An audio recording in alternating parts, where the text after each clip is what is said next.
BSTI থেকে মানচিহ্নের licence কিভাবে নেবেন? ফি কত? বাংলাদেশে উৎপাদিত বা বাজারজাত করা নানা পণ্যে বাংলাদেশ স্ট্যান্ডার্ডস অ্যান্ড টেস্টিং ইনস্টিটিউশনের বিএসটিআই এর যে মানচিহ্ন দেখা যায়, সেটি ভোক্তার কাছে পণ্যের গুণগত মান ও নিরাপত্তার স্বীকৃতি হিসেবে কাজ করে। তবে এই চিহ্ন ব্যবহার করতে হলে উৎপাদনকারী প্রতিষ্ঠানকে আগে নিতে হয় সার্টিফিকেশন মার্ক বা সিএম লাইসেন্স। মান নিয়ন্ত্রণের এই লাইসেন্স পাওয়া বা নবায়নের জন্য রয়েছে নির্দিষ্ট আবেদন প্রক্রিয়া, কাগজপত্র ও ফি প্রদানের নিয়ম। শিল্প ও ব্যবসা প্রতিষ্ঠানকে সিএম লাইসেন্স প্রদান ও নবায়ন সেবা দিয়ে থাকে সরকারি সংস্থা বিএসটিআই।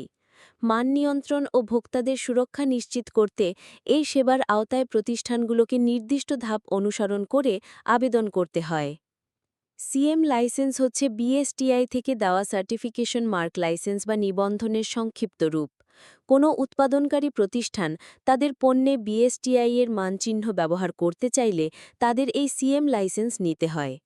কোনো পণ্যে বিএসটিআই এর মানচিহ্ন থাকলে সেটা বোঝায় যে পণ্যটি বিএসটিআই এর নির্ধারিত মানদণ্ডে পরীক্ষা করা হয়েছে, সেই পরীক্ষায় উত্তীর্ণ হয়েছে এবং তারা অনুমোদিতভাবে বাজারজাত করার যোগ্য।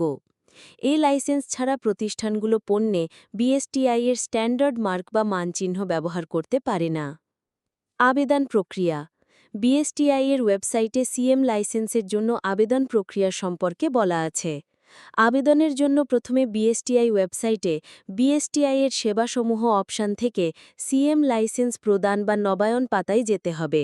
সেখান থেকে সিএম লাইসেন্স প্রদান বা নবায়ন বিষয়ে উল্লেখ করা অনলাইন আবেদন অপশনে ক্লিক করতে হবে। এ পর্যায়ে বিএসটিআই অ্যাপ নামে নতুন একটি উইন্ডো খুলবে। এই পাতায় আসার পর নিবন্ধন করতে হবে বা সাইন আপ করতে হবে। এরপর সেখান থেকেই সিএম লাইসেন্সের জন্য অনলাইনে আবেদন করতে হবে। অনলাইনে আবেদন করার পর সেটি যাচাই করবে বিএসটিআই। পাশাপাশি কারখানা পরিদর্শন, নমুনা সিল করা ও তা ল্যাবরেটরিতে পরীক্ষা করা ও ওই রিপোর্ট মূল্যায়ন শেষে চূড়ান্ত অনুমোদন দেওয়া হবে। এর পরের ধাপে বিল ইস্যু ও আবেদনকারীর ফি পরিশোধ শেষ হলে সংশ্লিষ্ট প্রতিষ্ঠানকে লাইসেন্স দেবে বিএসটিআই। যেসব কাগজ দিতে হবে। অনলাইনে আবেদনের সঙ্গে জমা দিতে হয় হালনাগাদ ট্রেড লাইসেন্স, ট্রেডমার্ক বা শিল্পনকশার কাগজপত্র, ভ্যাট ও টিআইএন সনদ, খাদ্যপণ্যের ক্ষেত্রে প্রেমিসেস লাইসেন্স এবং পণ্যের বাংলা লেবেল সহ বিস্তারিত তথ্য। এসব তথ্যের মধ্যে থাকতে হবে পণ্যের নাম, ব্র্যান্ড, ওজন, উপাদান, উৎপাদন ও মেয়াদোত্তীর্ণের তারিখ, ব্যাচ নম্বর, উৎপাদনকারীর ঠিকানা, সর্বোচ্চ খুচরা মূল্য ও বিডিএস নম্বর অনুযায়ী মানচিহ্ন। ফি কত? নতুন সিএম লাইসেন্সের জন্য আবেদন ফি ১,০০০ টাকা, নিবন্ধন নবায়ন করতে ফি লাগবে ৫০০ টাকা, আর প্রতি বছরের জন্য লাইসেন্স ফি হচ্ছে ২০০ টাকা।